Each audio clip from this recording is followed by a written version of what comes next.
नमस्कार, लोकसंदेश न्यूज चॅनलमध्ये आपलं स्वागत आहे. पाहूयात आजची विशेष बातमी. हातकणंगले नगरपंचायत निवडणूक प्रचाराची रणधुमाळी शेवटच्या टप्प्यात असून प्रभाग क्रमांक 5 मधील उमेदवार दादासाहेब गोरे यांनी आज लोकसंदेश न्यूजशी बोलताना आपलं मत व्यक्त केलं. ते म्हणाले की हातकणंगलेमध्ये आजपर्यंत सत्तेत असणाऱ्यांनी आणि निवडून येणाऱ्यांनी कोणताही विकास केलेला नाही. मी भ्रष्टाचाराविरोधात लढण्यासाठी उमेदवारी जाहीर केली आहे. मला हातकणंगलेमधील जनतेने सभागृहात पाठवावे. मी आमच्या प्रभागातील नागरिकांना योग्य न्याय देऊ शकतो आणि म्हणूनच प्रभागातील नागरिकांनीच माझी निवडणूक लढवण्याचे ठरवलेले आहे. आजपर्यंत केलेल्या विकास कामाचा लेखाजोखा आज लोकसंदेश न्यूजशी बोलताना व्यक्त केला. लोकसंदेश न्यूज प्रतिनिधी योगेश पांडव यांचा रिपोर्ट.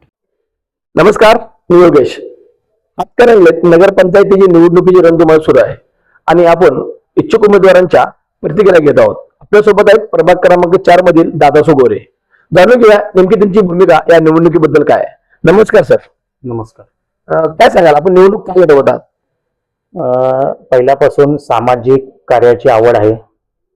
त्यामध्ये राजू गोरे साहेब, सुभाष गोरे यांचं सामाजिक काम यांच्या बघण्यामुळं मला सामाजिक कार्याची आवड आहे. त्यामुळे मी प्रभाग क्रमांक 4 मधून उमेदवार म्हणून मी लढवत आहे. नेमका तुमचा अजेंडा काय आहे? अजेंडा असा आहे की प्रत्येक उमेदवारांनी जाहीरनामा दिला आहे तसा आपला नाही. आपलं शपथ घेऊनच शपथपत्र आम्ही त्याला हेडलाईन दिले.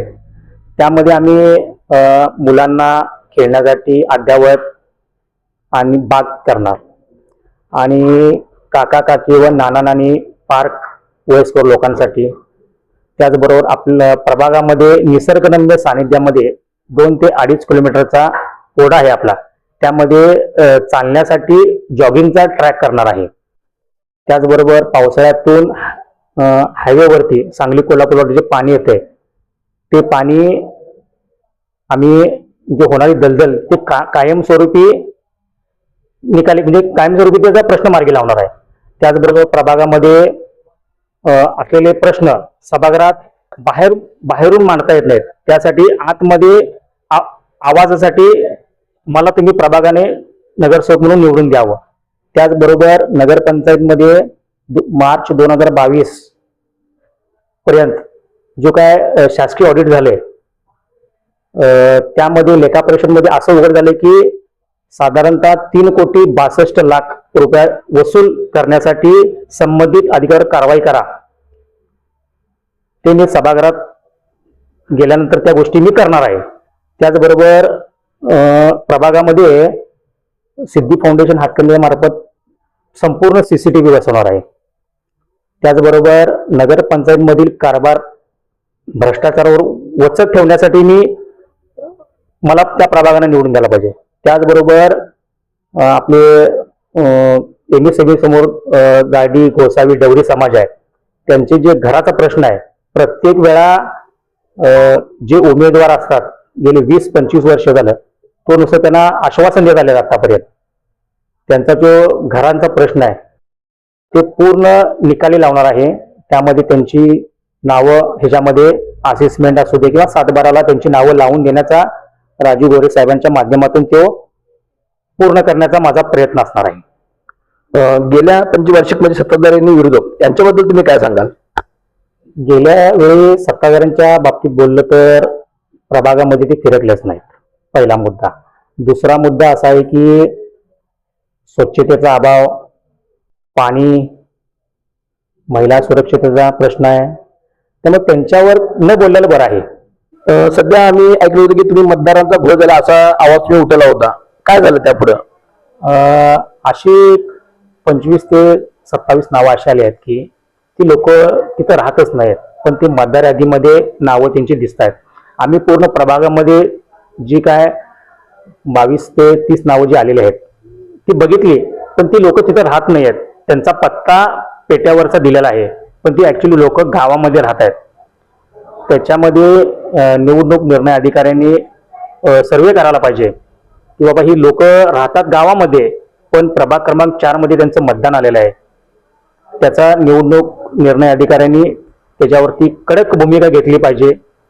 कुठल्याही उमेदवारावरती अन्याय होता कामा नये अशी आमची भूमिका आहे. जिथं राहतात तिथं तुम्ही मतदान करा. तुम्ही राहत नाही पेट्यावरती, राहताय तुम्ही गावामध्ये, मग मतदानाला पेट्यावरती का, हा आमचा निवडणूक अधिकाऱ्यांना प्रश्न आहे. आणि दुसरा मुद्दा असं त्यामध्ये आहे की जे मतदार यादी पहिली प्रसिद्ध झाली त्यामध्ये ही नावं नव्हती, पण यादी ज्यावेळी हे झाली प्रारूपमध्ये त्यामध्ये ही नावं आलेली आहेत आणि त्यामध्ये त्यांचे फोटो हे वरती लावून फोटो काढलेले आहेत. त्यामध्ये त्यांचा जे UTR जो नंबर असतो वरती, तो नंबर पहिल्या यादीमध्ये आणि दुसऱ्या यादीमध्ये त्यामध्ये तफावत आहे. माझं असं मत आहे की तो सरळ सरळ गोळ आहे. त्यामध्ये निवडणूक निर्णय अधिकाऱ्याने जातीने लक्ष घालून एक तर ते मतदान जिकडे आहेत तिथंच केलं पाहिजे, या मताचा मी आहे.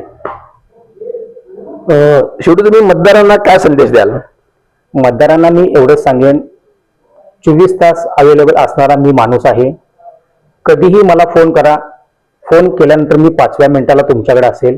कोणतीही समस्या असू दे, आरोग्याचा प्रश्न असू दे, रात्री काही घटना घडल्या की फोन केल्यानंतर मी तुरंत म्हणजे पोचणार त्यामध्ये तिथं.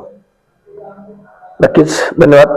एकंदरीत आपले दादासाहेब गोरे प्रभाग क्रमांक 4 चे अपक्ष उमेदवार यांनी सांगितले की सत्ताधाऱ्यांनी नागरी सुविधा न पुरवल्यामुळे ते निवडणूक रिंगणात उतरले आहेत आणि संकटकाळी एका हाकेला धावणार अशा प्रकारचं त्यांनी शपथपत्र हे जाहीरनाम्याच्या माध्यमातून दिलं आहे.